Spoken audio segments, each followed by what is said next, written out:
Good morning, students. Welcome to your science class. Today, we shall talk about synthetic fibers and plastics. So, what are synthetic fibers? Now, ನಿಮಗೆಲ್ಲರಿಗೂ natural fibres ಅಂದ್ರೆ ಏನು ಅಂತ ಗೊತ್ತು. ನೀವೆಲ್ಲ ನಿಮ್ಮ previous classes ಅಲ್ಲಿ ಓದಿರ್ತೀರಾ. What are natural fibres? Natural fibres ಅಂದ್ರೆ ಸಿಲ್ಕ್, ವುಲ್, ಕಾಟನ್ ಇದೆಲ್ಲ natural fibres. So, natural fibers, you get them from natural sources like plants or animals. Natural fibers ಎಲ್ಲ ನಮಗೆ ಪ್ರಾಣಿಗಳಿಂದನೋ ಅಥವಾ ಗಿಡಗಳಿಂದನೋ ದೊರಕುತ್ತೆ. ಸೊ ಇವಾಗ ಸಿಂಥೆಟಿಕ್ ಫೈಬರ್ಸ್ ಅಂದ್ರೆ ಏನು? ಸಿಂಥೆಟಿಕ್ ಅಂತ ವರ್ಡ್ ಅಲ್ಲೇ ಹೇಳುತ್ತೆ ಇದು ಮನುಷ್ಯರೇ ಮಾಡಿರೋದು ಅಂತ. Man made fibre. Synthetic fibres R man made, human beings made fibres. That is why they are known as your synthetic fibers. Now, ಈ ಸಿಂಥೆಟಿಕ್ ಫೈಬರ್ಸ್ ಅಲ್ಲಿ ಏನೇನ್ ಅಂಶಗಳಿದೆ ಅನ್ನೋದನ್ನ ನೋಡೋಣ. ಸೊ ಹುಡುಗಿಯರಿಗೆಲ್ಲರೂ ಈ ನೆಕ್ಲೆಸ್ ಅಂದ್ರೆ ತುಂಬಾ ಇಷ್ಟ ಇರುತ್ತೆ. ಸೊ ನಿಮ್ಮ ಹತ್ರ ಎಲ್ಲ ಒಂದು ನೆಕ್ಲೆಸ್ ಎಲ್ಲ ಇದ್ದೇ ಇರುತ್ತಲ್ವಾ? ಸೊ ನೀವು ಈ ನೆಕ್ಲೆಸ್ ಅನ್ನ ನೋಡ್ಬೋದು. ಒಂದೊಂದು ಇದು ಬೀಡೆಡ್ ನೆಕ್ಲೆಸ್, ಈ ಮಣಿಗಳಿರೋ ನೆಕ್ಲೆಸ್ ಅಲ್ಲಿ ಒಂದೊಂದು ಬೀಡ್, ಒಂದೊಂದು ಮಣಿನು ನಾವಿಲ್ಲಿ ಮೋನೋಮರ್ ಅಂತ ಕರಿತೀವಿ. ಸೊ ಎಲ್ಲಾ ಮೋನೋಮರ್ಸ್ ಒಂದಕ್ಕೊಂದು ಕನೆಕ್ಟ್ ಆಗಿರುತ್ತೆ, ಎಲ್ಲ ಹೀಗೆ ಜಾಯಿನ್ ಆಗಿರುತ್ತೆ. ಸೊ ಈ ಜಾಯಿನ್ ಆಗಿರೋ ಮೋನೋಮರ್ಸ್ ನ ಎಲ್ಲ ಒಂದು ಲೈನ್ ಅಲ್ಲಿ ಬರುತ್ತೆ ಹೀಗೆ. ಸೊ ಇದನ್ನ ನಾವು ದೊಡ್ಡದನ್ನ ಪಾಲಿಮರ್ ಅಂತ ಕರಿತೀವಿ. ಇನ್ನೊಂದು ಎಕ್ಸಾಂಪಲ್ ಬೇಕು ಅಂದ್ರೆ ಇಲ್ಲಿ ನೋಡಿ. ಸೊ ಇಲ್ಲಿ ನಿಮಗೆ ಕಲರ್ ಕಲರ್ ಬೀಡ್ಸ್ ಕಾಣುತ್ತೆ, ಕಲರ್ ಕಲರ್ ಮಣಿಗಳಿದೆ ಅಲ್ವಾ? ಸೊ ಈಚ್ ಕಲರ್ ಒಂದು monomer ಇಲ್ಲಿ. Each color bead is known as a monomer, and all the monomers are joined together to form a polymer. Polymer is a long chain of monomers that are connected to each other. Okay, this will be your polymer. Next, there are different types of synthetic fibers. Now, let us see three types of synthetic fibers. One is rayon, nylon, polyester and acrylic. Next, coming to rayon. So, you all know silk is very costly. So, ನೀವು ಅಮ್ಮ ಅಪ್ಪಂಗೆ ಕೇಳಿ silk ಎಷ್ಟು costly ಅಂತ, ಆಯ್ತಾ? So but ಎಲ್ಲರಿಗೂ silk ಬೇಕು ಅನ್ನೋದು ಆಸೆನೂ ಇತ್ತು. ಸೊ ಅವಾಗ ಏನ್ ಮಾಡಿದ್ರು? Common man wanted silk. They all liked the material of silk, but they could not afford it. So what happened was, scientists came up with an idea. So they took wood pulp and reacted it chemically with many chemicals. So after process by process, after many processes, they obtained an artificial silk like polymer.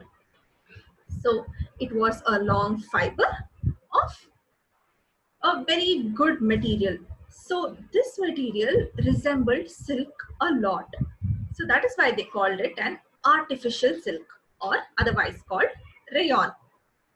So scientists ಒಂದು idea ಮಾಡಿದ್ರು. ಏನ್ ಮಾಡಿದ್ರು? ಅವರು wood pulp ನ ತಗೊಂಡ್ರು. Wood pulp ಅಂದ್ರೆ ಮರದ ತಿರುಳುಗಳು. So ಮರದ ತಿರುಳುಗಳನ್ನ ಕೆಮಿಕಲ್ಸ್ ಜೊತೆ ಮಿಕ್ಸ್ ಮಾಡಿದ್ರು. ಮಿಕ್ಸ್ ಮಾಡಿ ತುಂಬಾ ಪ್ರೋಸೆಸ್ ಮಾಡಿದ್ರು. ಅದನ್ನ ಫಸ್ಟ್ ಸಾಫ್ಟ್ ಮಾಡಿ, ಹಾಗೆ ತುಂಬಾ ಹಲವಾರು ಪ್ರೋಸೆಸ್ಗಳನ್ನ ಮಾಡಿದ್ರು. ಹಾಗೆ ಎಷ್ಟೊಂದು ಮರದ ತಿರುಳುಗಳಲ್ಲಿ ಬದಲಾವಣೆಗಳು ನಡೀತು. ಸೊ ಈ ಬದಲಾವಣೆಗಳೆಲ್ಲ ಆದ್ಮೇಲೆ ಅವರು ಒಂದು ದೊಡ್ಡ ಫೈಬರ್ ತರ ದೊರಕ್ತು. ಈ ಫೈಬರ್ ಸಿಲ್ಕ್ ತರಾನೇ ಇತ್ತು, ಬಟ್ ಇದು ಸಿಲ್ಕ್ ಆಗಿರ್ಲಿಲ್ಲ. ಆದ್ರೆ ಇದು ಸಿಲ್ಕ್ ತರಾನೇ ಇತ್ತು, ಮತ್ತೆ ಸಿಲ್ಕ್ ಅದು ಎಲ್ಲಾ ಗುಣಗಳು ಈ ಫೈಬರ್ಗೂ ಇತ್ತು. ಅದಕ್ಕೆ ಇದನ್ನ ಆರ್ಟಿಫಿಷಿಯಲ್ ಸಿಲ್ಕ್ ಅಂತ ಕರೆದ್ರು. Otherwise called rayon, artificial silk ಅಥವಾ ರೇಯಾನ್. ಹೀಗೆ ರೇಯಾನ್ ಉತ್ಪತ್ತಿ ಆಯಿತು. Characteristics of rayon: it is cheaper than silk and can be woven like silk fibers. So rayon silk ಗಿಂತ ತುಂಬಾ ಕಾಸ್ಟ್ ಅಲ್ಲಿ ಕಮ್ಮಿ. It can also be dyed in wide variety of colors. Rayon, ನಾವು ಯಾವ colour, ಇವಾಗ ನಮಗೆ yellow colour ಇಷ್ಟನಾ, yellow dye ಹಾಕಿದ್ರೆ ಪಾಲಿಮರ್ಗೆ ಯೆಲ್ಲೋ ಕಲರ್ ಬಟ್ಟೆ ದೊರಕ್ತಾ ಇತ್ತು. Let's see the examples for rayon. So rayon is mixed with cotton to make bed sheets. So ನಮಗೆಲ್ಲ cotton bed sheets ಎಲ್ಲ ಸಿಗುತ್ತಲ್ವಾ. ಸೊ ಪ್ಯೂರ್ ಕಾಟನ್ ಇಸ್ಕೊಳ್ಬೇಕು ಅಂದ್ರೆ ತುಂಬಾ ಕಾಸ್ಟ್ಲಿ ಇರುತ್ತೆ. ಸೊ ಇವಾಗ ಏನ್ ಮಾಡ್ತಾರೆ, ರೇಯಾನ್ ಜೊತೆ ಕಾಟನ್ ಅನ್ನು ಮಿಕ್ಸ್ ಮಾಡಿ ಪ್ರೋಸೆಸ್ ಮಾಡಿ ಹಾಗೆ ಬೆಡ್ ಶೀಟ್ಸ್ ದೊರಕುತ್ತೆ. ಹಾಗೆ rayons are mixed with wool to make carpets. Carpets ಅಂದ್ರೆ ನಿಮಗೆ ಎಲ್ಲರಿಗೂ ಗೊತ್ತು, ಜಂಖಾನ, ಮನೆ ಮುಂದೆ ಹಾಕೋ ಇದು ಹೊದಲು. ಸೊ ಈ carpets are also a product of rayon. Next, you also use rayon shirts as clothes. Next, coming to nylon. So ನಿಮಗೆಲ್ಲ ನೈಲಾನ್, ಕೋಲ್ ಅಂದ್ರೆ ಗೊತ್ತು ಅಲ್ವಾ, ಇದ್ಲು. ಸೊ ನೈಲಾನ್ ದೊರಕಕ್ಕೆ ಏನ್ ಮಾಡಿದ್ರು, ಇದ್ಲನ್ನ ತಗೊಂಡು ನೀರ್ ಜೊತೆ ಮಿಕ್ಸ್ ಮಾಡಿದ್ರು, ಮತ್ತೆ ಹಲವಾರು ಕೆಮಿಕಲ್ ರಿಯಾಕ್ಷನ್ಸ್ ಆಯ್ತು.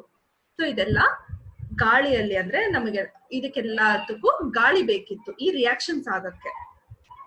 ಸೊ ಆ ರಿಯಾಕ್ಷನ್ಸ್ ಆದ್ಮೇಲೆ ನಮಗೆಲ್ಲ ನೈಲಾನ್ ಒಂದು ಫೈಬರ್ ತರ ಸಿಕ್ತು.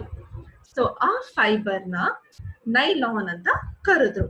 ಸೊ ಕೋಲ್ was mixed with water and processed for several times in the presence of air to obtain nylon. So nylon, ನೀವಿಲ್ಲಿ ನಿಮ್ಗೆಲ್ಲರಿಗೂ ಟೂತ್ ಬ್ರಷ್ ಏನು ಅಂತ ಗೊತ್ತು ಅಲ್ವಾ. ಸೊ ಟೂತ್ ಬ್ರಷ್ ಅಲ್ಲಿ you see the bristles. So tooth ಬ್ರಷ್ದು ಆ ಬ್ರಷಸ್ ನೋಡಿದೀರಾ ಅಲ್ವಾ, ಇಲ್ಲಿ ನೋಡಿ ನನ್ ಪಾಯಿಂಟರ್ ಎಲ್ಲಿ ಇಟ್ಟಿದ್ದೀನಿ ಅಂತ. ಸೊ ಈ ಬ್ರಷ್ ಅಥವಾ ನಾವು ಇದನ್ನ ಬ್ರಿಸ್ಟಲ್ಸ್ ಅಂತಾನು ಕರಿತೀವಿ. ಸೊ ಇದೆಲ್ಲ ನೈಲಾನ್ ಇಂದ ಮಾಡಿರೋದು. So what are the characteristics of nylon? Nylon was made without using any natural raw materials, either from plants or animals. Nylon ಮಾಡಕ್ಕೆ ನಾವು ಯಾವ ನ್ಯಾಚುರಲ್ ಸೋರ್ಸ್ ಯೂಸ್ ಮಾಡಲಿಲ್ಲ. ಗಿಡಗಳಿಂದಾಗ್ಲಿ ಮರಗಳಿಂದಾಗ್ಲಿ ನಾವು ಏನು ಯೂಸ್ ಮಾಡಲಿಲ್ಲ. Nylon fibre was strong, elastic and light. So ನಿಮ್ಗೆ ಎಲ್ಲರಿಗೂ tooth brush ಗೊತ್ತು ಅಲ್ವಾ.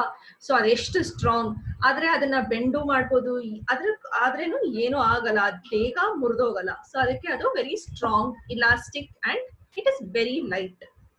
ಅಂದ್ರೆ ಅದು ಜಾಸ್ತಿ ಹೆವಿ ಇಲ್ಲ. It was lustrous and easy to wash. ನಿಮ್ಗೆಲ್ಲರಿಗೂ ಗೊತ್ತು ಟೂತ್ ಬ್ರಷ್ ಎಷ್ಟು ಈಸಿ ತೊಳೆಯಕ್ಕೆ. A nylon thread is actually stronger than a steel wire. So ನೀವು ಸ್ಟೀಲ್ ನ ಹೆಂಗ್ ಬೇಕಾದ್ರೂ ಹಿಂಗೆ ಬೆಂಡ್ ಎಲ್ಲ ಮಾಡ್ಬೋದು, ಸ್ಟೀಲ್ ವೈರ್ ನ. ಬಟ್ ನೈಲಾನ್ ಅನ್ನ ನೀವು ಅಷ್ಟು ಈಸಿಯಾಗೆಲ್ಲ ಬೆಂಡ್ ಮಾಡಿದ್ರೇನು ಅದು ತಿರ್ಗಾ ಅದ್ರ ನಾರ್ಮಲ್ ಶೇಪಿಗೆ ಬರುತ್ತೆ. More examples for nylon. So ನೀವೆಲ್ಲ ಟೆಂಟ್ ನೋಡಿರ್ತೀರಾ, ಅಂಬ್ರೆಲಾಸ್ ಯೂಸ್ ಮಾಡಿರ್ತೀರಾ.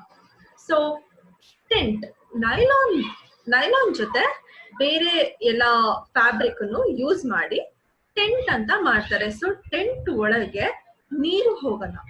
ನೈಲಾನ್ ಒಳಗೆ ನೀರ್ ಹೋಗುತ್ತೆ, ಬಟ್ ನೈಲಾನ್ ಅಷ್ಟು ನೀರ್ನ ಅಬ್ಸರ್ವ್ ಮಾಡಲ್ಲ. ಆದ್ರೆ ಟೆಂಟ್ ಮಾಡಕ್ಕೆ ಅವರು ನೈಲಾನ್ ನ ಜಾಸ್ತಿ ಯೂಸ್ ಮಾಡ್ತಾರೆ, ಮತ್ತೆ ಬೇರೆ ಮೆಟೀರಿಯಲ್ಸ್ ಕೂಡ ಜೊತೆ ನೈಲಾನ್ ಇದ್ ಮಾಡಿ ಟೆಂಟ್ ಮಾಡ್ತಾರೆ. ಹಾಗೆ ಅಂಬ್ರೆಲಾಸ್, ನಾವು ಅಂಬ್ರೆಲಾಸ್ ಯಾವಾಗ ಯೂಸ್ ಮಾಡೋದು? ಮಳೆಗಾಲದಲ್ಲಿ. So we use umbrellas during rainy season. So umbrellas does not allow water to enter in ಅಲ್ವಾ. ಅಂಬ್ರೆಲಾಸ್ ಇಂದ ನೀರು ಒಳಗ್ ಬರಕ್ ಆಗಲ್ಲ. ಸೊ ಅಂಬ್ರೆಲಾಸ್ ಅಲ್ಲೂ ನೈಲಾನ್ ಯೂಸ್ ಮಾಡಿರ್ತಾರೆ. ನೈಲಾನ್ ಜೊತೆ ಬೇರೆ ಮೆಟೀರಿಯಲ್ಸ್ ನೆಲ್ಲ ಯೂಸ್ ಮಾಡಿರ್ತಾರೆ. ಹಾಗೆ ನೀವು ಲಾರೀಸ್ ನೋಡಿರ್ತೀರಾ ಈ ರೋಡ್ ಅಲ್ಲಿ. ಸೊ ಲಾರೀಸ್, ದೊಡ್ಡ ಲಾರೀಸ್ ಇದ್ರೆ ಅದರಲ್ಲಿ ಎಷ್ಟೊಂದು ಗೂಡ್ಸ್ ಎಲ್ಲ ಇದ್ರೆ they cover it with a cloth. ಈ ತರ ಇಲ್ಲಿ ನೋಡಿ, ಇಲ್ಲಿ ಬ್ಲೂ ಕಲರ್ ಕ್ಲಾತ್ ನೋಡ್ತೀರಾ. ಸೊ ಇದನ್ನ ನಾವು ಟಾರ್ಪಲಿನ್ ಅಂತ ಕರಿತೀವಿ. So tarpaulin also acts as a water repellent. ಅಂದ್ರೆ ಟಾರ್ಪಲಿನ್ ಅಗೇನ್ ಇದ್ರ ಒಳಗೇನು ನೀರನ್ನ ಹೋಗಕ್ಕೆ ಬಿಡಲ್ಲ. ಇದು ಮೇಜರ್ ಆಗಿ ನೈಲಾನ್ ಇಂದಾನೆ ಮಾಡಿರೋದು. ನೈಲಾನ್ ಜೊತೆ ಬೇರೆ ಫೈಬರ್ಸ್ ಯೂಸ್ ಮಾಡಿರ್ತಾರೆ. Next, coming to polyester and acrylic. Now coming to polyester and acrylic. So these are also fibers. So the fabric made from this fiber does not get wrinkled easily. Fabric ಅಂದ್ರೆ ಬಟ್ಟೆ material. Okay, ಬಟ್ಟೆ material ಅಥವಾ ಏನಾದ್ರೂ thin material that is made from this fiber known as polyester or acrylic. So terylene is a popular polyester used to draw thin and fine fibers. PET, polyethylene terephthalate. Polyethylene terephthalate. Please repeat after me. Polyethylene terephthalate. PET is a very familiar form of polyester. It is used for making bottles, utensils, films, wires and many other useful products. So PET ಅನ್ನೋದು it's very famous. So ನೀವೆಲ್ಲ ಅಂಗಡಿಯಲ್ಲಿ ನೀರು ಕುಡಿಯೋಕ್ಕೆಲ್ಲ ನೀರ್ bottles ಎಲ್ಲ ಈಸ್ಕೊಂಡಿರ್ತೀರಾ. So ಈ ನೀರ್ bottle ಅಥವಾ plastic spoons ಎಲ್ಲ ಮಾಡಿರೋದು PET ಇಂದ. PET ಅಂದ್ರೆ polyethylene terephthalate. Next, acrylic. So we wear sweaters and use shawls or blankets in the winter. These materials are made up of acrylic fibers. So ನೀವೆಲ್ಲರೂ ಚಳಿಗಾಲದಲ್ಲಿ shawls ಅಥವಾ thick ಆಗಿರೋ blanket ಅಂದ್ರೆ ಇದು ಹೊದಿಸಕ್ಕೆ ಮತ್ತೆ ಶಾಲ್ಸ್ ಎಲ್ಲ ಯೂಸ್ ಮಾಡಿರ್ತೀರಾ. ಸೊ ಇದೆಲ್ಲ ವುಲ್ ಸ್ವಲ್ಪ ಯೂಸ್ ಮಾಡ್ತಾರೆ, ಆದ್ರೆ ವುಲ್ ಜೊತೆ acrylic ಫೈಬರ್ನು ಯೂಸ್ ಮಾಡಿ ಮಾಡೋದು.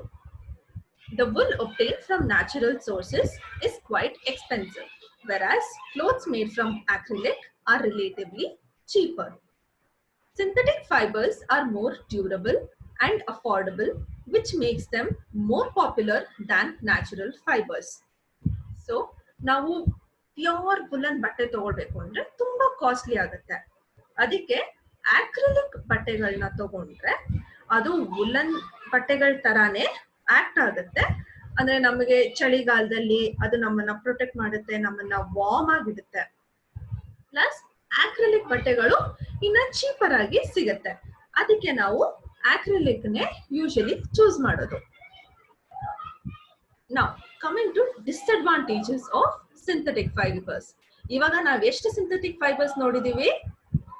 Rayon, nylon, polyester and acrylic. ಇವಾಗ ಇದು ಮೂರದು ಡಿಸ್ಅಡ್ವಾಂಟೇಜಸ್ ಏನು ಅಂತ ನೋಡೋಣ.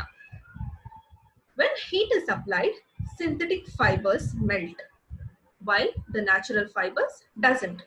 ಸೊ ನೀವು ಬಿಸಿ ಶಾಖ ಕೊಟ್ರೆ ಅಥವಾ ಬಟ್ಟೆನ ಸುಡಕ್ ನೋಡಿದ್ರೆ ಸಿಂಥೆಟಿಕ್ ಫೈಬರ್ಸ್ ಎಲ್ಲ ಬೇಗ ಕರ್ಗೋಗುತ್ತೆ, ಅದೇ ನ್ಯಾಚುರಲ್ ಫೈಬರ್ಸ್ ಎಲ್ಲ ಬೇಗ ಕರ್ಗಲ್ಲ. If synthetic clothes are worn in case of fire, then the clothes catch fire quickly and sticks to the body, making it hard to distinguish fire. So ನಾವು synthetic ಬಟ್ಟೆ ಹಾಕೊಂಡಾಗ ಎಲ್ಲಾದ್ರೂ ಬೆಂಕಿ ಹತ್ಕೊಂಡ್ರೆ ಅದು ಬಟ್ಟೆ ಮೇಲೆ ಬೇಗ ಬೆಂಕಿ ಹರಡುತ್ತೆ. ಮತ್ತೆ ಆ ಬಟ್ಟೆನು ಬೆಂಕಿ ಹರಡ್ತಾ ಇದ್ದಂಗೆ ಅದು ಬಿಸಿ ಶಾಖ ತಡ್ತಾ ಇದ್ದಂಗೆ ಮೈಗೆ ಬಟ್ಟೆಗಳು ಅಂಟ್ಕೊಳ್ಳುತ್ತೆ. ಅವಾಗ ಬಟ್ಟೆನ ತೆಗೆಕ್ಕೂ ಆಗಲ್ಲ, ಫೈರ್ ಇಂದ ನೀವು ಎಸ್ಕೇಪ್ ಆಗಕ್ಕೂ ತುಂಬಾ ಕಷ್ಟ ಆಗುತ್ತೆ. ಸೊ ಅದಕ್ಕೆ ಹೇಳೋದು, therefore it is advisable to wear cotton clothes while working in kitchen and laboratories. So kitchen and laboratories ಅಲ್ಲೇ ನೀವು ಜಾಸ್ತಿ ಫೈರ್ ಜೊತೆ ವರ್ಕ್ ಮಾಡೋದು. ಸೊ ಆ ಲ್ಯಾಬೊರೇಟರೀಸ್ ಅಥವಾ ಕಿಚನ್ ಅಲ್ಲಿ ಇರ್ಬೇಕಾದ್ರೆ ನೀವು ಮೋಸ್ಟ್ಲಿ ಕಾಟನ್ ಬಟ್ಟೆಗಳು ಹಾಕೊಳ್ಳೋದು ಒಳ್ಳೇದು. Now coming to plastics. ನಿಮ್ಮೆಲ್ಲರಿಗೂ ಪ್ಲಾಸ್ಟಿಕ್ಸ್ ಅಂದ್ರೆ ಏನು ಅಂತ ಗೊತ್ತಿರುತ್ತೆ. So you all know what plastic is. So ಇಲ್ಲಿ ಕೆಲವು ಎಕ್ಸಾಂಪಲ್ಸ್ ಕೊಟ್ಟಿದ್ದೇನೆ. So plastic box, plastic bucket, plastic bangles. All most of you girls will know what plastic bangles are at least. Plastic bags and covers and plastic chairs. So if you want more example, you also know you get many plastic toys, either mobile phones, ನೀವೆಲ್ಲರೂ use ಮಾಡಿರ್ತೀರಾ ಅಲ್ವಾ? All these are made up of plastics. So plastic box. Plastic comes in variety of shapes. Also you have plastic toys. So this part of the toy is made up of plastic.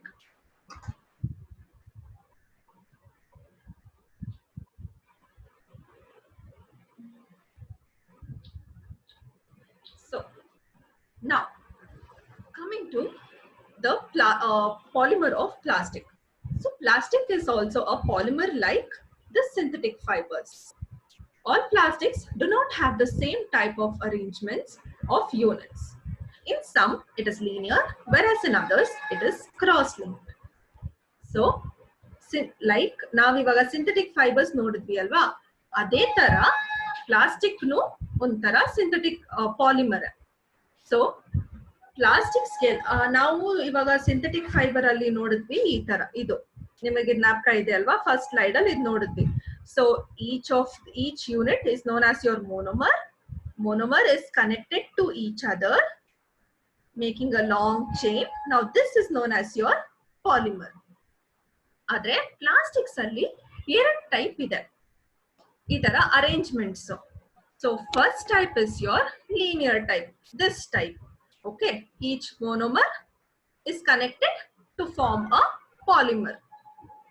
ಅದೇ ನೋಡಿ, this is known as your linear pattern. ಇಲ್ಲೂ ಇದೆ ನೋಡಿ, ಇದು linear pattern. ಇಲ್ಲಿ ನೋಡಿ, yellow, green, pink, ಇದೆಲ್ಲ ನಿಮಗೆ ಅಂಡರ್ಸ್ಟ್ಯಾಂಡಿಂಗ್ ಗೆ ಕೊಟ್ಟಿರೋದು, ಆಯ್ತಾ? ಇನ್ನೊಂದು ಪ್ಯಾಟರ್ನ್ ಇದೆ, that is known as your cross linking pattern. So what are cross linking pattern? For example, imagine this is a pattern, this is a polymer, sorry, and this is another polymer. Now these two are linked with another polymer. ಈ ತರ linked ಆಗಿರೋದ್ರಿಂದ ಇದನ್ನ cross linking pattern ಅಂತ ಕರಿತೀವಿ, ಅಥವಾ cross linking arrangement of units. ನಿಮಗೆ ಇದ್ರಲ್ಲಿ ಅರ್ಥ ಆಗುತ್ತೋ ಇಲ್ವೋ ಅಂತ ಗೊತ್ತಿಲ್ಲ. ಇದು ಈ ತರ ಇದು ಒಂದು ಪಾಲಿಮರ್ ಆಗಿದ್ರೆ ಇದು ಇನ್ನೊಂದು ಪಾಲಿಮರ್. ಸೊ ಇದೆಲ್ಲ ಈ ತರ ಕನೆಕ್ಟ್ ಹಾಕೊಂಡಿರುತ್ತೆ. Okay, this is known as your cross-linking pattern. Next, plastic articles are available in all possible shapes and sizes because it is easily moldable, such that it can be shaped in any form. So you all know, ನಿಮಗೆಲ್ಲರಿಗೂ ಇವಾಗ ಗೊತ್ತು, plastic ಅಂದ್ರೆ ನಿಮಗೆ ಎಷ್ಟೊಂದು ವಿಧಗಳು, ಬೇರೆ ಬೇರೆ size shape ಅಲ್ಲೆಲ್ಲ ಸಿಗುತ್ತೆ, ಬೇರೆ ಕಲರ್ಸ್ ಅಲ್ಲಿ ಸಿಗುತ್ತೆ ಎಲ್ಲ. ಫಾರ್ ಎಕ್ಸಾಂಪಲ್ ಇಲ್ಲೇ ನೋಡಿ, ಇದು ಒಂದು ಬಾಕ್ಸ್ ಪ್ಲಾಸ್ಟಿಕ್, ಇದು ಇನ್ನೊಂದು ಬಾಕ್ಸ್. ಇದೆರಡು ಒಂದೇ ಶೇಪಾ? ಅಲ್ಲ, ಆದ್ರೆ ಇದೆರಡು ಪ್ಲಾಸ್ಟಿಕ್ಸ್. ಸೊ ಬೇರೆ ಶೇಪ್, ಬೇರೆ ಕಲರ್ಸ್ ಅಲ್ಲೆಲ್ಲ ಸಿಗುತ್ತೆ. That is why it is known as mouldable. Moulding ಅಂದ್ರೆ ಗಿವಿಂಗ್ ಇಟ್ another shape. ನಿಮಗೆ ಯಾವ ಶೇಪ್ ಬೇಕೋ ಆ ಶೇಪ್ ಕೊಡೋದು. That is known as moulding. Plastics can be recycled, reused, colored, melted, rolled into sheets or made into wires. So ನಾವು ಇದನ್ನ ಇನ್ನು ಮುಂದೆ ನೋಡೋಣ. ಪ್ಲಾಸ್ಟಿಕ್ ನ ನಾವು ರೀಸೈಕಲ್ ಮಾಡ್ಬೋದು, ರೀಯೂಸ್ ಮಾಡ್ಬೋದು. ರೀಯೂಸ್ ಅಂದ್ರೆ ನನ್ನ ಹತ್ರ ಇವಾಗ ಈ ಡಬ್ಬ ಇದೆ, ಈ ಡಬ್ಬ ಒಳಗೆ ನಂದು ಏನೋ ಇಟ್ಕೊಂಡಿದೀನಿ. ಇದಾದ್ಮೇಲೆ ಇವಾಗ ನಾನು ಈ ಡಬ್ಬ ಒಳಗೆ ಚಾಕ್ಲೇಟ್ಸ್ ಇಟ್ಕೊಂಡಿದೀನಿ. ಇವಾಗ ನಾನು ಚಾಕ್ಲೇಟ್ಸ್ ಎಲ್ಲ ಕೊಟ್ಬಿಟ್ಟೆ. ಅದಾದ್ಮೇಲೆ ಈ ಡಬ್ಬದೊಳಗೆ ನಾನು ಬೇರೆ ಏನೋ ನನ್ನ ಸ್ಪೂನೋ ಬೇರೆ ಏನಾದ್ರು ಹಾಕಿಡ್ಬೋದು. So that is known as your reusing of plastic.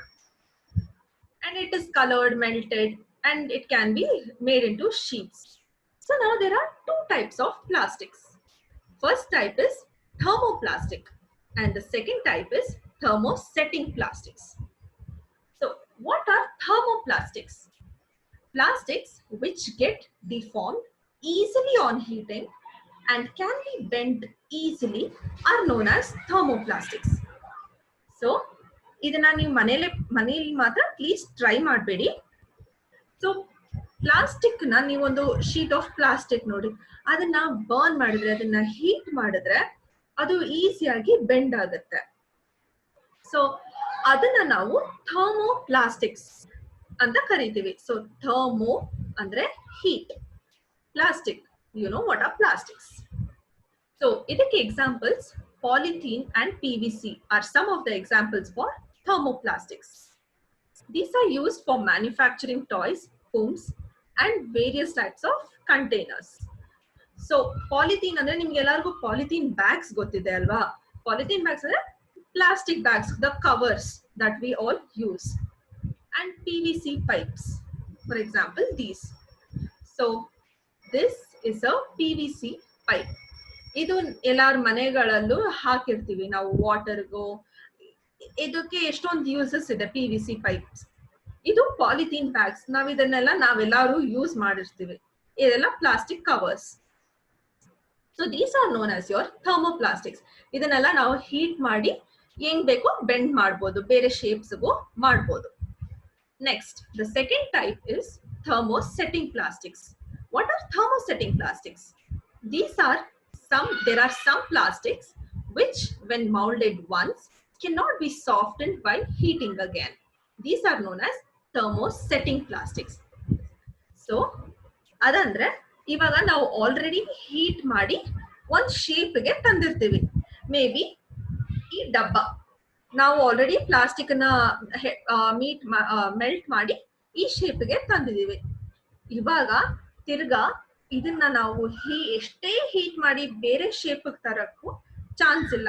Okay, ಇದನ್ನ ನಾವಿನ್ನ ಹೀಟ್ ಮಾಡಿದ್ರೇನು ಬೇರೆ ಶೇಪ್ಗೆ ಇದನ್ನ ನಾವು ಬೇರೆ ಶೇಪ್ ತರಕ್ ಆಗಲ್ಲ. That is known as thermosetting plastics. So once ಅದನ್ನ ನಾವು ಸೆಟ್ ಮಾಡಿದ್ರೆ ಒಂದೇ ಲೆವೆಲ್ಗೆ, ಅದು ಇನ್ನ ಬೇರೆ ಲೆವೆಲ್ಗೆ ಸೆಟ್ ಆಗಲ್ಲ. Okay, there are two examples for thermosetting plastics. Example one is bakelite and the second example is melamine. Bakelite and melamine are both thermosetting plastics. Okay, bakelite is a poor conductor of heat and electricity. It is used for making electrical switches, handles of various utensils, etc. So ನೀವಿಲ್ಲಿ ಒಂದು spoon ನೋಡ್ಬೋದು, ಇಲ್ಲಿರೋ spoon. So ನಾವು spoon usually ನೀವು kitchen ಅಲ್ಲೆಲ್ಲ ಕೆಲಸ ಮಾಡಿದ್ರೆ ನಿಮಗೆ ಗೊತ್ತಾಗುತ್ತೆ, ನಾವು ಇಟ್ಕೊಳ್ಳೋ ಸೌಟು ಬೇಗ ಬಿಸಿ ಆಗಿ ಹೋಗುತ್ತೆ ಅಲ್ವಾ. ಅದೇ ನಾವು ಈ ತರ ಸೌಟನ್ನ ಯೂಸ್ ಮಾಡಿದ್ರೆ ಇದು ಬೇಗ ಹೀಟ್ ಅಬ್ಸರ್ವ್ ಮಾಡಲ್ಲ. ಸೊ ಇಲ್ಲಿ ನಾವು ಇಟ್ಕೊಂಡ್ರೇನು ಇದು ಬಿಸಿ ಆಗಿರಲ್ಲ. ಇಲ್ಲಿ ಬಿಸಿ ಆಗಿದ್ರೇನು, ಈ ಮೆಟಲ್ ಬಿಸಿ ಆಗಿದ್ರೇನು ಇದು ಬಿಸಿ ಆಗಲ್ಲ. ಅದಕ್ಕೆ ಬೇಕ್ಲೈಟ್ ನ ಯೂಸ್ ಮಾಡ್ತಾರೆ. ಆಲ್ಸೋ ನೀವು ಎಲೆಕ್ಟ್ರಿಕಲ್ ಸ್ವಿಚ್ ಬೋರ್ಡ್ ನೋಡಿರ್ಬೋದು. So electrical switch board is also made of Bakelite because Bakelite can not conduct electricity. Melamine is a versatile material. It resists fire and can tolerate heat better than other plastics. It is used for making floor tiles, kitchenware and fabrics which resist fire. So melamine, it resists fire and can tolerate heat better than other plastics. So bakelite kinta better is melamine. So ನೀವು ಎಲ್ಲ ಕಡೆ ನೋಡಿರ್ತೀರಾ, ಕೆಲವು ಕಡೆ plastic ತಟ್ಟೆಗಳೆಲ್ಲ use ಮಾಡ್ತಾರೆ. So ಅದಕ್ಕೆ ನೀವ್ ಎಷ್ಟೇ ಬಿಸಿಯಾಗಿರೋ ಅನ್ನ ಹಾಕಿದ್ರೇನು ಏನ್ ಹಾಕಿದ್ರೇನು ಆ ಪ್ಲಾಸ್ಟಿಕ್ ಕರ್ಗೋಗಲ್ಲ, ಆ ಪ್ಲಾಸ್ಟಿಕ್ಗೆ ಏನು ಆಗಲ್ಲ. That is known as melamine because it resists fire, it resists heat. Okay, so mostly ಕೆಲವು ಮನೆಗಳಲ್ಲಿ ಫ್ಲೋರ್ ಟೈಲ್ಸ್ ಮತ್ತೆ ಕಿಚನ್ ಅಲ್ಲಿ ಅಂದ್ರೆ ಅಡ್ಗೆ ಮನೆಯಲ್ಲಿ ಟೈಲ್ಸ್ ನೆಲ್ಲ melamine ಇಂದ ಮಾಡ್ತಾರೆ. Now, characteristic properties of plastic. Plastic is lightweight, lower price, good strength and easy to handle. It is lighter as compared to metals, hence used in cars, aircrafts and spacecrafts too. Articles like slippers, furniture, decoration pieces, etc. are also made of plastic. So ನಿಮ್ಗೆಲ್ಲರಿಗೂ ಗೊತ್ತು, ನೀವೆಲ್ಲರೂ plastic ಕವರ್ನೆಲ್ಲ carry ಮಾಡಿರ್ತೀರಾ. So you know how light weight it is. Like ಅದಕ್ಕೇನು ವೆಯ್ಟೇ ಇರಲ್ಲ. And also it is very cheap ಅಮೌಂಟ್ಗೆ ನಿಮಗೆ ಸಿಗುತ್ತೆ. And it has good strength. ನೀವು ಆ ಪ್ಲಾಸ್ಟಿಕ್ ಕವರ್ ಅಲ್ಲಿ 5 kg ಸಕ್ಕರೆ ಹಾಕೊಂಡು ತರ್ಬೋದು, ಅದು ಬೇಗ ಓಡಿಯಲ್ಲ. And also it is very easy to handle. So it is plastic is lighter compared to metals. ಅಂದ್ರೆ ನೀವು ಒಂದ್ ಪ್ಲಾಸ್ಟಿಕ್ ಕವರ್ ಇಟ್ಕೊಳ್ಳಿ, ಇನ್ನೊಂದು ಮೆಟಲ್ದು ಯಾವ್ದಾದ್ರು ಒಂದು ಶೀಟ್ ಇಟ್ಕೊಳ್ಳಿ, ನೀವೇ ನೋಡ್ಬೋದು ಯಾವ್ದು ಬೆಟರ್ ಅಂತ. ಪ್ಲಾಸ್ಟಿಕ್ ಇಸ್ ವೆರಿ ಲೈಟ್, ನಿಮ್ಗೆ ಅದು ಇಟ್ಕೊಂಡಂಗೆ ಅನ್ಸಲ್ಲ, ಬಟ್ ಮೆಟಲ್ ಹೆವಿ ಇರುತ್ತೆ. ಆಲ್ಸೋ ಆರ್ಟಿಕಲ್ಸ್ ಲೈಕ್ ನೀವು ಪ್ಲಾಸ್ಟಿಕ್ ಚಪ್ಲಿ, ಪ್ಲಾಸ್ಟಿಕ್ ಫರ್ನಿಚರ್ಗೆ ಎಕ್ಸಾಂಪಲ್ ಸ್ಟೂಲ್ ಮತ್ತೆ ಚೇರ್ಸ್ ಎಲ್ಲ ಪ್ಲಾಸ್ಟಿಕ್ ಅಲ್ಲೇ ನಮಗೆ ಜಾಸ್ತಿ ದೊರಕೋದು.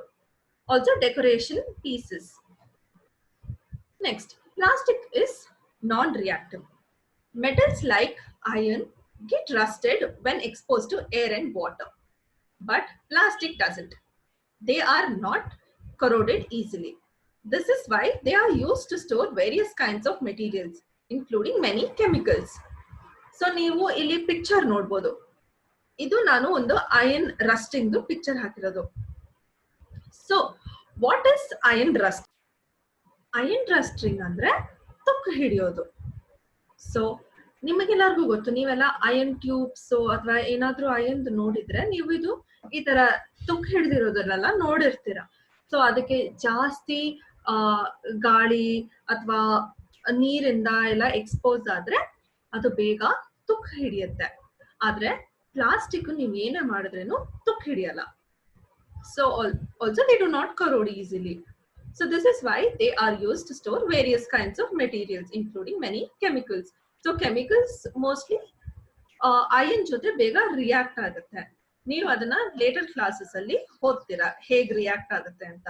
ಆದ್ರೆ ಪ್ಲಾಸ್ಟಿಕ್ ಜೊತೆ ಅಷ್ಟು ಕೆಮಿಕಲ್ಸ್ ರಿಯಾಕ್ಟ್ ಆಗಲ್ಲ.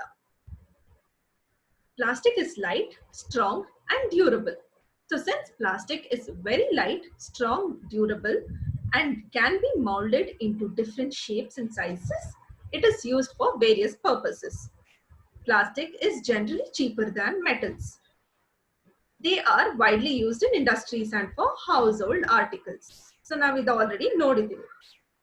ಪ್ಲಾಸ್ಟಿಕ್ ತುಂಬಾ ಲೈಟ್ ವೇಟ್ ಕ್ಯಾರಿ ಮಾಡಕ್ಕೆ, ಪ್ಲಸ್ ಅದು ತುಂಬಾ ಸ್ಟ್ರಾಂಗ್ ಇದೆ. It's stronger than other polymers. And plastic ನ ನೀವು ಹೀಟ್ ಮಾಡಿ ಬೇರೆ ಯಾವ ಶೇಪ್ ಬೇಕಾದ್ರೂ ತಂದ್ಕೊಳ್ಬಹುದು. ಅಂದ್ರೆ ನಾವು ಥರ್ಮೋ ಪ್ಲಾಸ್ಟಿಕ್ಸ್ ಬಗ್ಗೆ ಮಾತಾಡ್ತಿರೋದಿಲ್ಲ. ಸೊ ನಾವು ಅದನ್ನ ಹೀಟ್ ಮಾಡಿ ಯಾವ ಶೇಪ್ ಬೇಕಾದ್ರೂ ಅದನ್ನ ಮೌಲ್ಡ್ ಮಾಡಬಹುದು. Okay, plastics are poor conductors. So plastics are poor conductors of heat and electricity. This is why electrical wires have plastic covering and handles of screwdrivers are made of plastic. So ಇಲ್ಲಿ ನೀವು ಈ picture ನ ನೋಡಬಹುದು. ಇಲ್ಲಿ red and blue wire ಇದೆ. So these R electrical conductors. Okay, ಅಂದ್ರೆ ಇದರಲ್ಲಿ electricity pass ಆಗ್ತಿರುತ್ತೆ.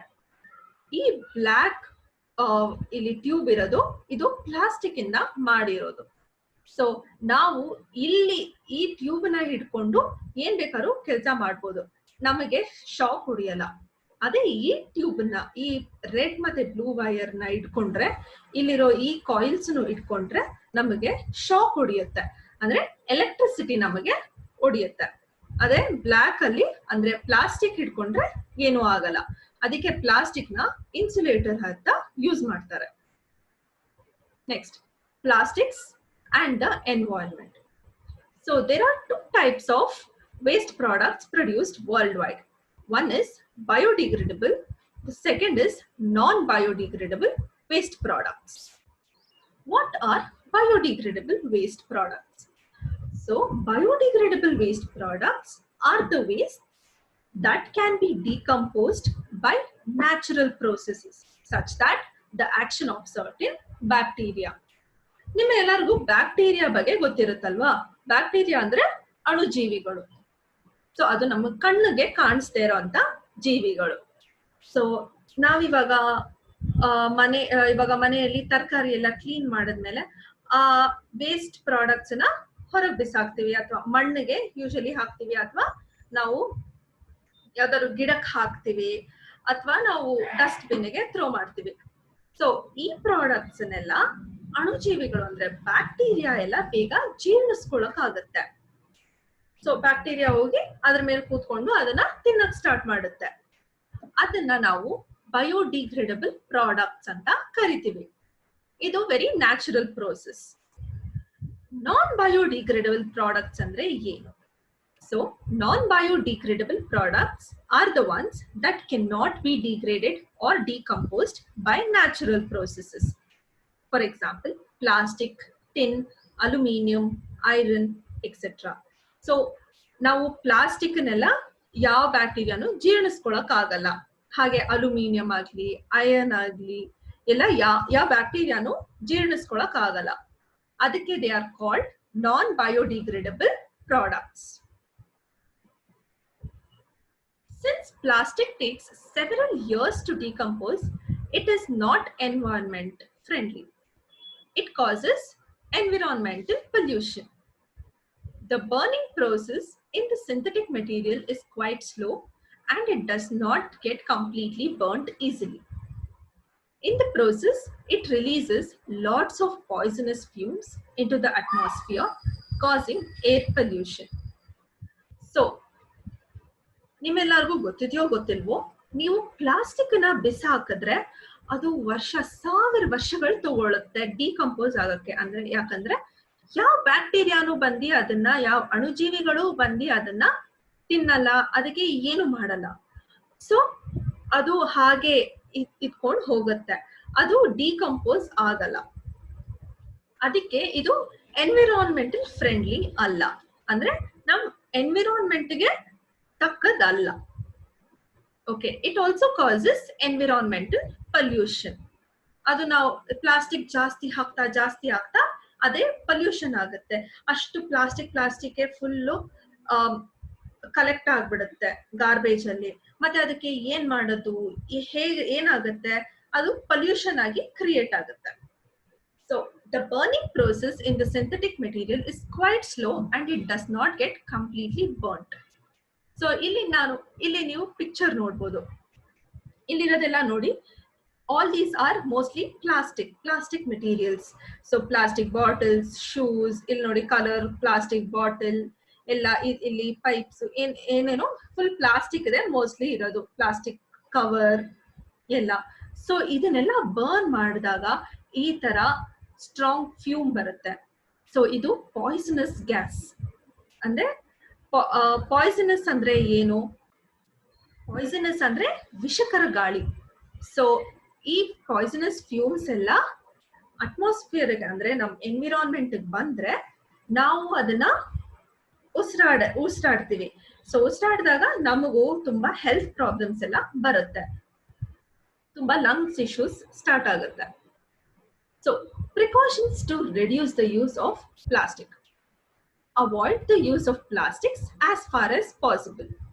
Make use of bags made of cotton or jute when you go for shopping. The biodegradable and non-biodegradable waste should be collected separately and disposed of separately. It is better to recycle plastic waste.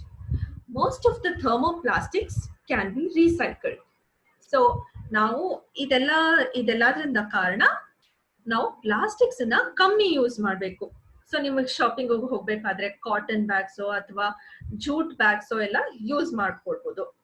ಮತ್ತೆ ನಾವು ಯಾವಾಗ್ಲೂ waste ನ ಹೊರಗೆ ಹಾಕ್ಬೇಕಾದ್ರೆ biodegradable ಮತ್ತೆ ನಾನ್ biodegradable waste ನ separate ಮಾಡಿ ಹಾಕ್ಬೇಕು.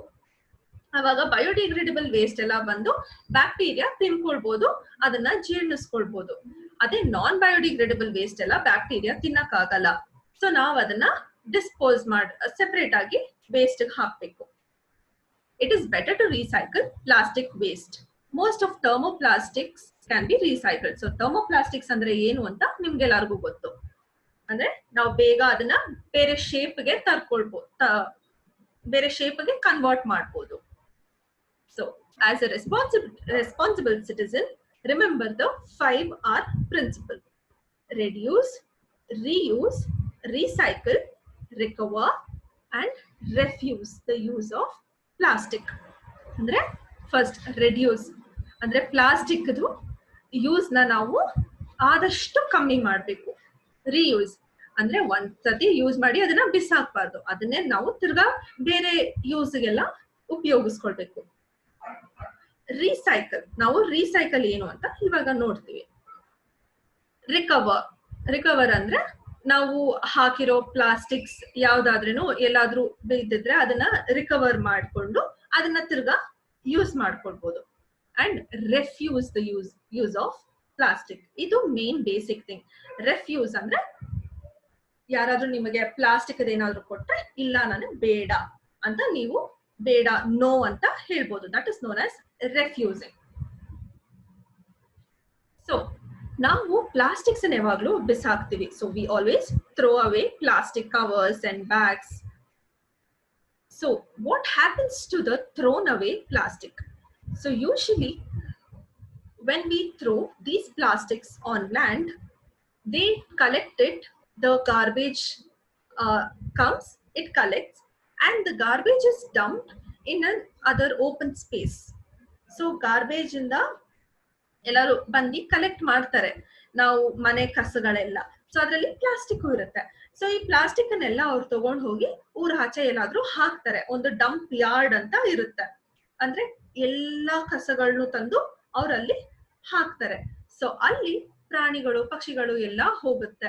ಅಲ್ಲಿ ಏನಾದ್ರೂ ತಿನ್ನಕ್ಕೆ ಅದು ಇದು ಏನಾದ್ರು ಕೊಳ್ತೋಗಿರೋದು ಏನೋ ಒಂದಿರುತ್ತೆ ಪ್ರಾಣಿಗಳಿಗೆಲ್ಲ ತಿನ್ನಕ್ಕೆ.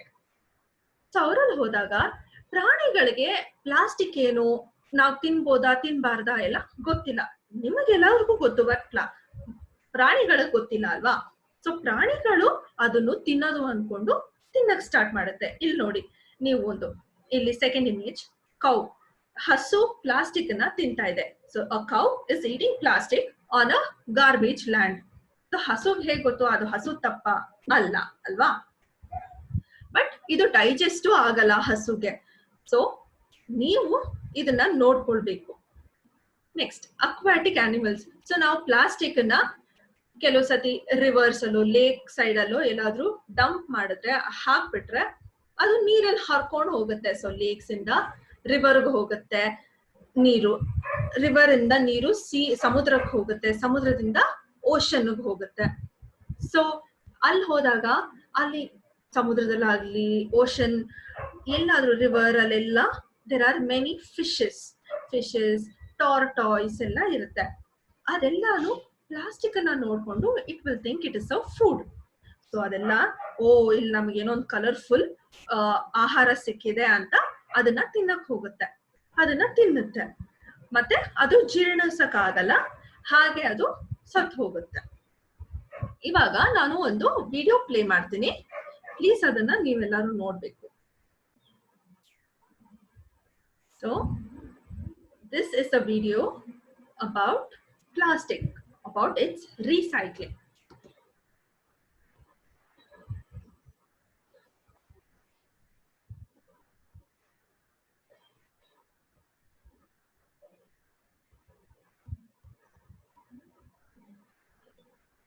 ಸೊ ಇಲ್ಲೇನ್ ಹೇಳ್ತಿದ್ದಾರೆ ಅಂದ್ರೆ, ಇದು ಇವಾಗ ನಾವು ಒಂದು ಸಣ್ಣ ಸ್ಟೋರಿ ನೋಡೋಣ, ಒಂದು ಸಣ್ಣ ಕತೆ ಆಯ್ತಾ. ಇದು 3 ಪ್ಲಾಸ್ಟಿಕ್ ಬಾಟಲ್ಸ್ ಕತೆ.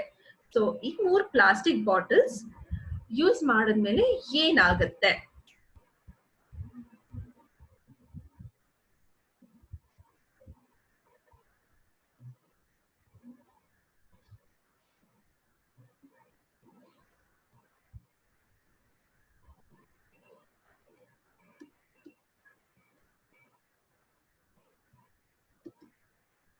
ಸೊ ನಾವು ಇವಾಗ ಪ್ಲಾಸ್ಟಿಕ್ಸ್ ಅನ್ನ ಹೆಂಗ್ ಮಾಡಿದ್ರು ಅಂತ ನೋಡೋಣ. ಸೊ ಫಸ್ಟ್ ಪ್ಲಾಸ್ಟಿಕ್ ನ ಒಂದ್ ದೊಡ್ಡ ಇಂಡಸ್ಟ್ರಿಯಲ್ಲಿ, ಒಂದ್ ದೊಡ್ಡ ಕಂಪನಿಯಲ್ಲಿ ಮ್ಯಾನುಫ್ಯಾಕ್ಚರ್ ಮಾಡ್ತಾರೆ, ಅಂದ್ರೆ ಪ್ಲಾಸ್ಟಿಕ್ ಅನ್ನ ಮಾಡ್ತಾರೆ. ಸೊ ಆ ಪ್ಲಾಸ್ಟಿಕ್ ಅನ್ನ ಹೇಗ್ ಮಾಡ್ತಾರೆ ನೀವೆಲ್ಲಾರು ನೋಡಿದೀರಾ, ಇದೆಲ್ಲ ಆ ಮೋನೋಮರ್ಸ್ ಇದೆ. ಸೊ ಇದು each one is a monomer. ಇದೆಲ್ಲ ಒಂದೊಂದು ಮೋನೋಮರ್ ಎಲ್ಲ ನೋಡಿ, ಎಲ್ಲ ಒಂದಕ್ಕೊಂದು ಜಾಯಿನ್ ಆಗಿದೆ. ಜಾಯಿನ್ ಆಗಿ ದಿಸ್ ಹೋಲ್ ಥಿಂಗ್, ಇದು whole thing is known as a polymer. But ಒಂದೊಂದು ಅಂಶನು is known as a monomer. ಆಯ್ತಾ?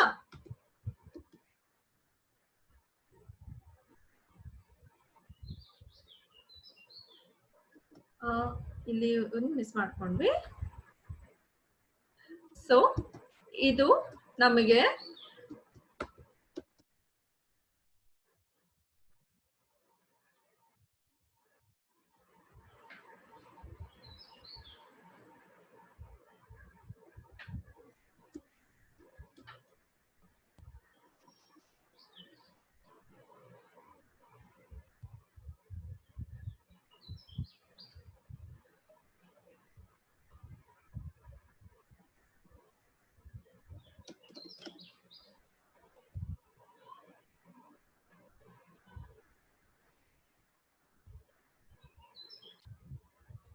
ಸೊ ಇಲ್ಲಿ ನೀವು ಇವಾಗ ನೋಡಿದ್ರಿ ಪ್ಲಾಸ್ಟಿಕ್ PET ಪಾಲಿ ಇಥೈಲೀನ್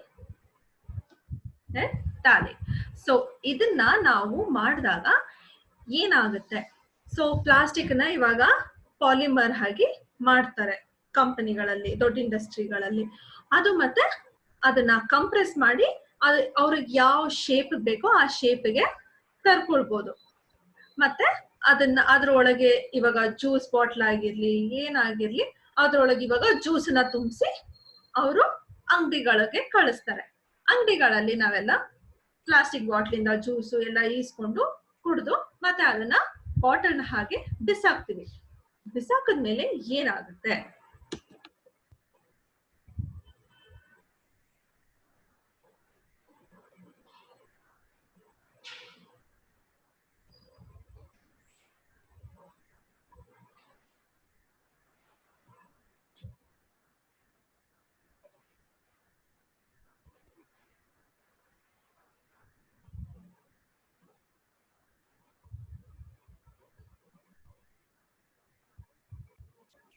ಸೊ ಇಲ್ಲೇನ್ ಹಾಕ್ತಿದೆ ಅಂದ್ರೆ ನಾವು ಆಲ್ರೆಡಿ ಪ್ಲಾಸ್ಟಿಕ್ ಬಾಟಲ್ಸ್ ಅನ್ನ ಬಿಸಾಕಿದೀವಿ ಅಲ್ವಾ. ಸೊ ಅದೆಲ್ಲ ಗಾರ್ಬೇಜ್ ಇಂದ ದೊಡ್ಡ ಲಾರಿ ಬಂದು ತಗೊಂಡ್ ಹೋಗುತ್ತೆ. ಬಂದು ಈ ತರ ಒಂದು ಡಂಪ್ ಯಾರ್ಡ್ ಅಂತ ಹೇಳ್ತೀವಿ. ಸೊ ಇಲ್ಲಿ ಎಲ್ಲ ವೇಸ್ಟ್ ಗಳನ್ನೆಲ್ಲ ಅವರು ಹಾಕ್ಬಿಡ್ತಾರೆ.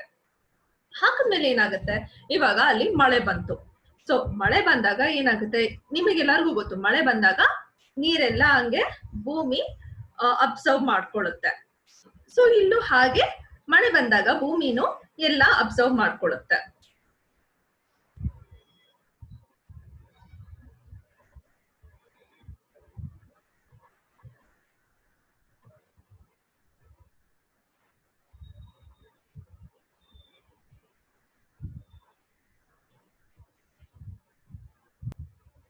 ಸೊ ಇಲ್ಲಿ ಏನ್ ನಡೀತಿದೆ, ಇಲ್ಲಿ ಇವಾಗ ಅಲ್ಲಿ ಮಳೆ ಬಂತು. ಮಳೆ ಬಂದ್ಮೇಲೆ ಏನಾಯ್ತು, ಇವಾಗ ಪ್ಲಾಸ್ಟಿಕ್ ಅಲ್ಲೂ ತುಂಬಾ ಟಾಕ್ಸಿಕ್ ಸಬ್ಸ್ಟೆನ್ಸಸ್ ಇರುತ್ತೆ, ಅಂದ್ರೆ ತುಂಬಾ ಪಾಯ್ಸನಸ್ ಸಬ್ಸ್ಟೆನ್ಸಸ್.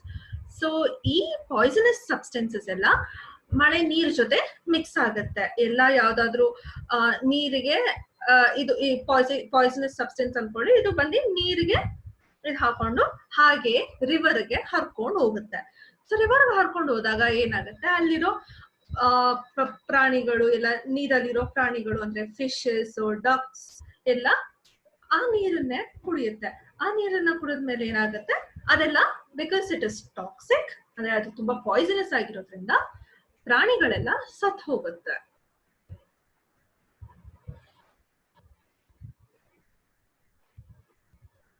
ನಾನು ಇದೇ ಹೇಳಿದ್ದು. ಸೊ ಒಂದ್ ಬಾಟಲ್ ಮೋರ್ ದೆನ್ 1000 ಇಯರ್ಸ್ ಅಂದ್ರೆ 1000 ವರ್ಷಗಳಕ್ಕಿಂತ ಮೇಲೆ ತಗೊಳುತ್ತೆ ಡಿಕಂಪೋಸ್ ಆಗಕ್ಕೆ.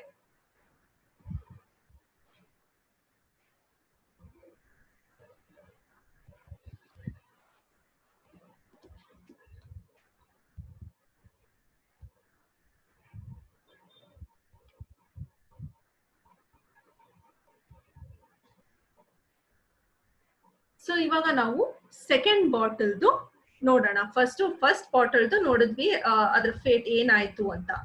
ಸೊ ಇವಾಗ ಸೆಕೆಂಡ್ ಬಾಟಲ್ ಹಾಗೆ ಅದೆಲ್ಲೋ ಬಿಸಾಕಿದ್ರು, ಅದ ಹಂಗೆ ನದಿಯಲ್ಲಿ ಹರ್ಕೊಂಡು ಹೋಯ್ತು.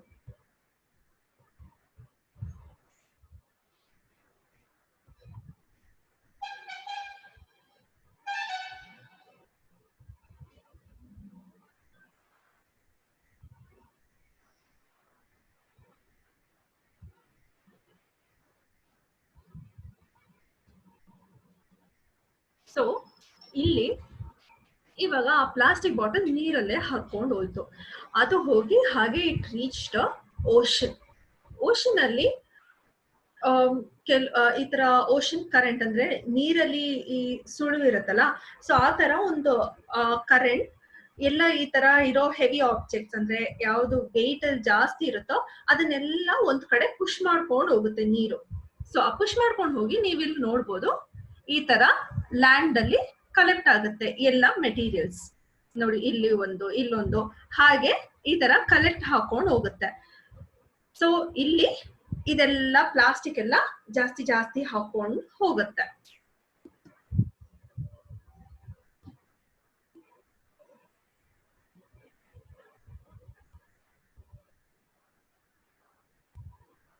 ಸೊ ಇಲ್ಲಿ ಏನಾಗುತ್ತೆ, ಆಬ್ವಿಯಸ್ಲಿ ಓಷನ್ ಅಲ್ಲೂ ಎಷ್ಟೊಂದು ಫಿಶಸ್, ಟಾರ್ಟಾಯ್ಸ್ ಎಲ್ಲ ಇರುತ್ತೆ. ಸೊ ಈ ಪ್ಲಾಸ್ಟಿಕ್ ಎಲ್ಲ ನಿಮ್ಗೆಲ್ಲರಿಗೂ ಗೊತ್ತು ಕಲರ್ ಕಲರ್ ಆಗಿರುತ್ತೆ. ಸೊ ಈ ಪ್ರಾಣಿಗಳು ಪ್ಲಾಸ್ಟಿಕ್ ನೋಡು, ಓ ನಮ್ಗೇನೋ ಒಂದು ಕಲರ್ಫುಲ್ ಫುಡ್ ಸಿಕ್ಕಿದೆ, ಒಂದು ಹೊಸ ಫುಡ್ ಸಿಕ್ಕಿದೆ, ಸೊ ನಾವ್ ಇದನ್ನ ತಿನ್ಬೋದು ಅಂತ ಹೋಗಿ ಪ್ಲಾಸ್ಟಿಕ್ ಅನ್ನೇ ತಿನ್ನುತ್ತೆ.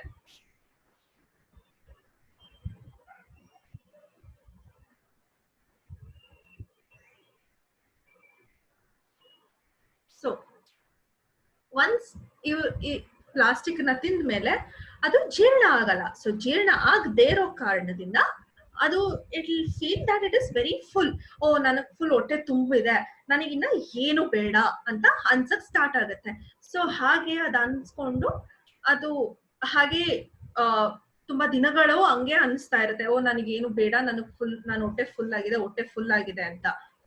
ಹಾಗ ಅನಿಸ್ಬೇಕಾದ್ರೆ ಆದ್ರೆ ಅದ್ರ ಬಾಡಿಯಿಂದ ಎನರ್ಜಿ ಕಮ್ಮಿ ಆಗ್ತಾ ಬರುತ್ತೆ, ಹಾಗೆ ಅದು ಸತ್ ಹೋಗುತ್ತೆ, ಊಟ ತಿಂದೆ ಸತ್ ಹೋಗುತ್ತೆ.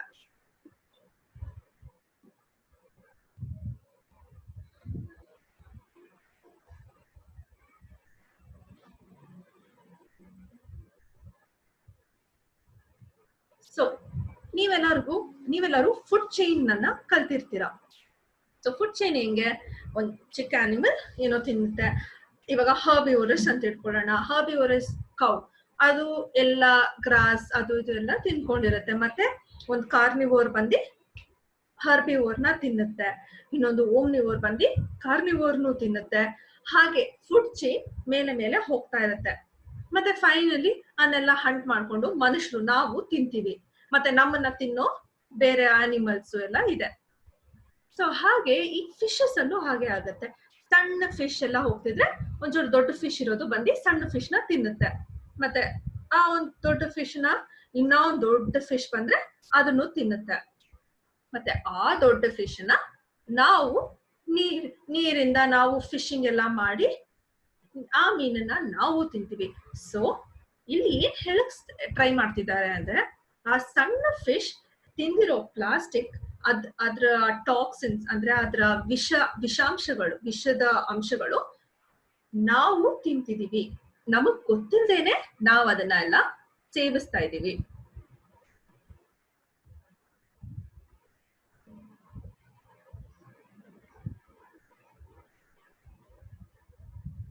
ಸೊ ನೀವೆಲ್ಲರೂ ಆಲ್ರೆಡಿ ಕಲ್ತಿದ್ದೀರಾ that plastics are non biodegradable, ಅಂದ್ರೆ ಯಾವ ಅಣುಜೀವಿಗಳು ಹೋಗಿ ಪ್ಲಾಸ್ಟಿಕ್ ನ ತಿನ್ನಕ್ಕಾಗಲ್ಲ. ಸೊ ನೀರಲ್ಲಿ ಇದು ಪ್ಲಾಸ್ಟಿಕ್ ಎಲ್ಲ ಹಾಗೆ ಸಣ್ಣ ಪೀಸಸ್ ಚಿಕ್ಕ ಪೀಸಸ್ ಆಗಿ ಬ್ರೇಕ್ ಆಗುತ್ತೆ. ಸೊ ಅದನ್ನ ನಾವು ಮೈಕ್ರೋ ಪ್ಲಾಸ್ಟಿಕ್ ಅಂತ ಕರಿತೀವಿ.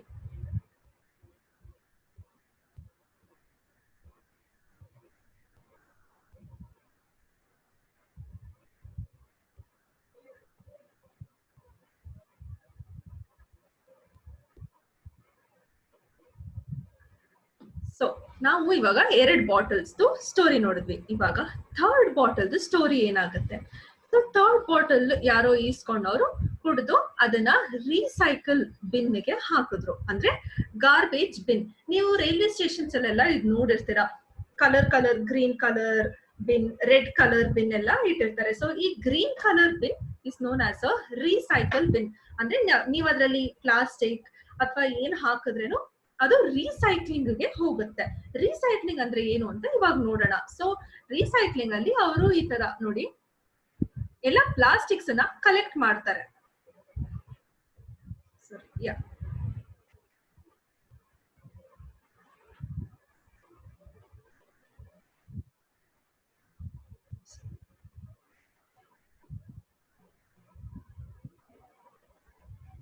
ಸೊ ಫಸ್ಟ್ ಈ ಪ್ಲಾಸ್ಟಿಕ್ ನೆಲ್ಲ ಅವರು ಒಂದು ಇಂಡಸ್ಟ್ರಿಗೆ ತಗೊಂಡು ಹೋಗ್ತಾರೆ. ಆ ಇಂಡಸ್ಟ್ರಿಯಲ್ಲಿ ಏನಾಗುತ್ತೆ, all the plastic is compressed, full ಎಲ್ಲದನ್ನು ಹಿಂಗೆ ಅದ್ಮುತ್ತಾರೆ. ಅದ್ಮೇಲೆ ಅದೆಲ್ಲ ಈ ತರ ಒಂದು ಮೇ ಬಿ ಈ ತರ ಅನ್ಕೊಳ್ಳಿ, ಅದ್ಮೇಲೆ ಈ ತರ ಒಂದು ಬಾಕ್ಸ್ ಆಗಿ ಬ್ಲಾಕ್ ತರ ಇನ್ನೂ ದೊಡ್ಡದಾಗಿ ಬರುತ್ತೆ. ಆ ಬ್ಲಾಕ್ ಅನ್ನ ಅವರಿಂದ ಮೆಷಿನ್ಸ್ ಗೆ ಹಾಕ್ತಾರೆ.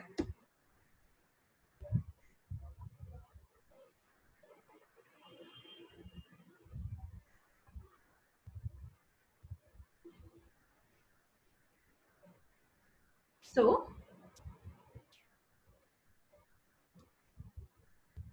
ಸಾರಿ,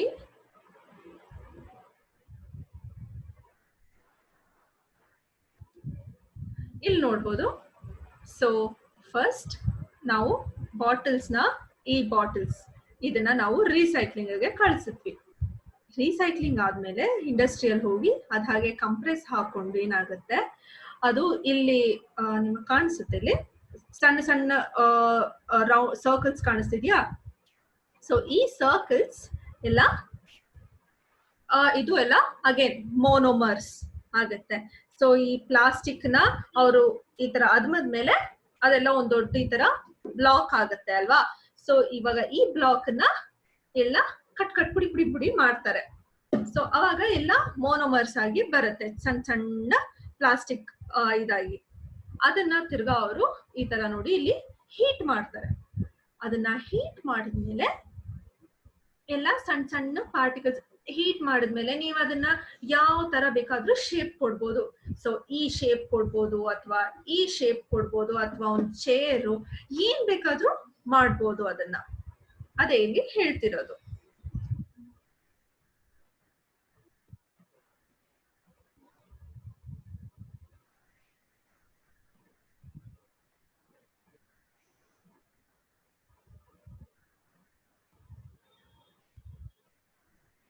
ಸೊ ಇವಾಗ ನಿಮ್ಗೆ ಇದೆಲ್ಲ ಅರ್ಥ ಆಯ್ತಲ್ವಾ?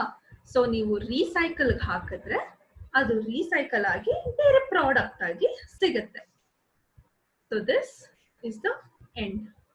Okay, thank you so much, students. If you have any doubts, please put it on comments below and I'll definitely answer it for you. Thank you so much. Have a nice day. Bye bye.